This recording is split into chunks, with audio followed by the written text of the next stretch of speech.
Donc deuxième vidéo sur le lecteur immersif, cette fois-ci le lecteur immersif qu'on va essayer de mettre sur les tablettes de l'école. Donc si j'ai vraiment pris une tablette de l'école, c'est pas la mienne, c'est une de l'école, pour bien dans les mêmes conditions que vous, donc je ne triche pas. Alors on va avoir besoin d'une application essentielle, c'est Lens, donc Microsoft Lens. Attention, il y en a deux installés sur la tablette. Il y a Lens de Google, je vais vous la montrer ici sur l'écran, si je la trouve, voilà ici, vous avez les deux. Donc le Lens de Google, c'est l'icône blanche avec les couleurs de Google justement. Donc ça va être pour scanner les QR codes. Et le Lens de Microsoft, c'est un rond rouge avec un L blanc. On connaît bien la façon de faire de Microsoft. Et là, c'est celle-là qu'on va utiliser pour le lecteur immersif. Puisque le lecteur immersif, je rappelle, est une invention de Microsoft. Donc alors, le lecteur immersif sur la tablette va servir à deux choses. Soit on va, même à trois choses si vous voulez, soit on va aller sur Internet, comme on a fait sur l'ordinateur, prendre une page et extraire le texte pour en faire une lecture immersive, soit partir d'un document Word ou quoi que les enfants vont faire, ou qu'on a mis sur le drive pour que l'enfant puisse aller le lire en lecteur immersif, ou alors même, ce qui est génial je trouve, c'est qu'on va partir d'une feuille, d'un document imprimé, qu'on va venir scanner avec Lens, et que du coup on pourra extraire le texte et le faire en lecture et l'adapter à nos envies à nous. Donc d'abord je vais vous montrer pour aller sur internet. Donc on ouvre Google, je vais rester dans mon idée de le corbeau et le renard. Voilà, ici j'avais déjà cherché le site, en fait j'ai triché un peu, j'ai préparé à l'avance, mais bon on fait une recherche bête, toute bête sur internet, on trouve le corbeau et le renard. Voilà, j'ai le texte ici, j'espère que mon truc ici d'enregistrement ne va pas m'embêter. Tant pis, c'est pas grave. Donc j'ai mon texte, je dois faire une capture d'écran. Donc pour ça, ici sur le côté, j'ai activé les outils d'affichage. S'il n'est pas sur la tablette quand vous l'avez, ici au-dessus, vous pouvez l'activer ici, assistant d'écran. S'il est bleu, c'est qu'il est activé. S'il n'est pas bleu, c'est qu'il n'est pas activé. Une fois activé, on peut avoir accès à cette fenêtre-là. Et donc en faisant ça, je fais une capture de mon écran. La capture est enregistrée dans la tablette. Voilà, il me prévient que la capture a été faite. Donc maintenant, je peux fermer Internet et je vais aller chercher mon application Lens de Microsoft. Alors l'application est toute simple. Je vous conseille même de la télécharger sur votre GSM ou votre tablette à vous. Sur les ordinateurs, ça ne marche pas parce qu'il faut scanner, donc il faut une caméra. Mais franchement, je vous conseille de l'installer parce que c'est vraiment hyper pratique. Même qu'on n'a pas envie de lire un texte ou quoi, il suffit de l'écouter, vous allez voir, c'est magique. Donc j'ai ici mes captures d'écran. J'avais fait un test avec la première fois et j'ai ma capture d'écran que je viens de faire maintenant. Donc pour ne pas tricher, je vais prendre la première capture. Voilà, je sélectionne, il me met un petit 1. Je pourrais sélectionner les deux d'un coup. Je viens ici sur la flèche rouge. Là, je recadre pour dire que je veux le texte, l'image, je m'en fiche un peu puisque c'est de la lecture. C'est peut-être beau, mais voilà. Je confirme ici en bas. J'ai donc mon image qui apparaît, le texte qui a été sélectionné, terminé. Et ici, j'ai accès, soit je peux l'enregistrer sur OneDrive, le OneDrive des tablettes de l'école. Donc pour information, quand vous voulez partager quelque chose avec les tablettes, c'est tablette2@enfantjesus.be.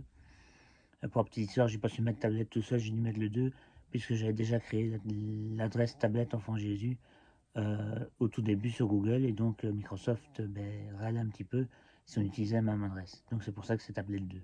Enfin pour vous ça ne change rien. Et j'ai ici en dessous, regardez, lecteur immersif, je mets lire. Et là la tablette, le programme va convertir le texte et en faire un texte de lecteur immersif. Comme on a vu dans la première vidéo sur les ordinateurs, voilà. Ici, il y a le M qui n'est pas passé malheureusement puisque c'était une écriture un peu différente. Mais voilà, donc mon texte est là.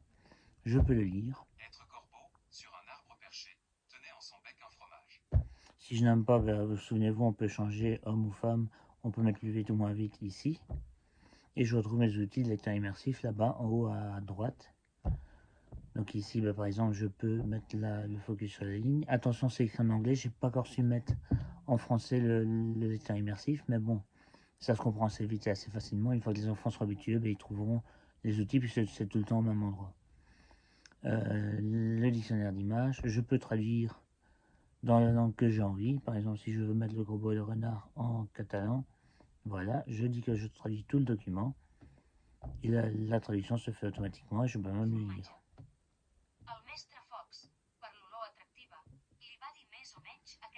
Voilà. Donc là, je peux désactiver ici, remettre en français directement, désactiver en document.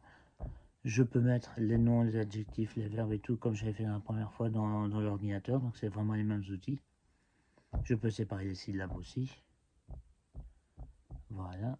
Et je peux mettre mon texte en plus grand, en plus petit, changer l'écriture dans les 3 écritures pour les 10, ou alors changer le fond et la couleur ici.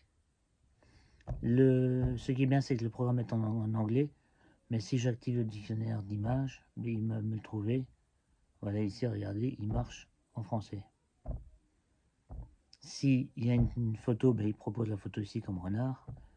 S'il n'y a pas de photo, ici à peu près, on sait le lire. On sait quand même le lire, voilà. Par contre, là, quand il y a une image, il met l'image et on sait le lire de toute façon.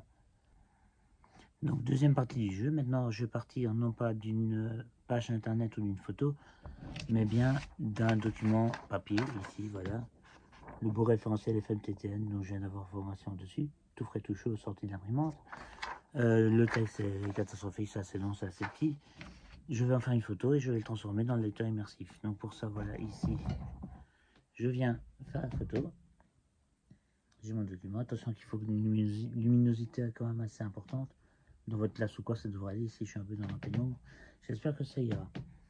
Donc j'ai fait la photo, elle est sélectionnée. Je viens ici. Je peux choisir une partie de mon texte ou tout le texte si j'ai envie. Je vais prendre le premier paragraphe ici. Je pourrais prendre le 2 ou 3 paragraphes. D'ailleurs, je vais prendre plus. Allez, soyons fous. Confirmer. Il me met bien le document en question. Terminé. Je peux l'enregistrer de nouveau dans mon OneDrive en PDF, dans la galerie de la tablette ou quoi. Ou alors je peux l'avoir en lecteur immersif. Là, forcément, la tablette réfléchit. Il faut quand même le temps que le programme trouve le texte, le reconnaisse et le retranscrive. Et au bout d'un moment, normalement, voilà la surprise. J'ai mon texte qui était sur une feuille de papier au départ, qui est maintenant sur ma tablette. Et je peux le lire. Notre société ne cesse d'être bousculée, interpellée par des transformations profondes, survenant à un rythme pour le moins soutenu. Notre société ne cesse de se... Voilà, je vous fais grâce de tout le reste du texte. Il y a quand même 4 pages de blabla. Maintenant, imaginons que ça marche dans tous les sens. Donc, les outils sont toujours là. Imaginons que je suis un peu fou et je veux avoir mon référentiel en danois. Ben voilà, je peux l'avoir en danois, en français, en russe, en chinois, en yougoslave, en tout ce qu'on veut, en hébreu, en tout ce qu'on a envie. Et je trouve ça quand même assez génial, puisque déjà, si l'enfant ne parle pas le français, à la base, comme a dit Serena il y a quelques temps, ben on peut lui traduire tous les documents tout de suite. Il suffit qu'elle réponde dans un document Word et on refait la traduction dans l'autre sens pour nous corriger. Mais en plus, cet outil Lens est gratuit pour les enfants et pour tout le monde d'ailleurs. Donc, il suffit d'avoir un compte Microsoft en fait. Donc, on pourrait très bien demander à certains parents avec des enfants plus en difficulté de lecture ou quoi, d'installer ça sur leur tablette ou leur téléphone, puisque apparemment tout le monde a une tablette ou un téléphone chez soi.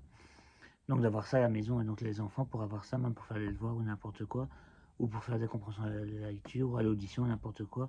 Il suffit de scanner, de faire une photo et d'avoir le texte ici, c'est entièrement gratuit. Donc, tout le monde peut l'avoir. Voilà, donc pour l'instant, j'ai tout installé sur la tablette de l'école. Il suffit encore que je connecte 2-3 choses et que je lis un peu tout ça ensemble. Mais donc, c'est sur la tablette de l'école, c'est utilisable, à mon avis, dans une semaine, on va dire une semaine, 15 jours, pour avoir bien le temps de tout finir. Mais bon, c'est utilisable assez vite. Voilà.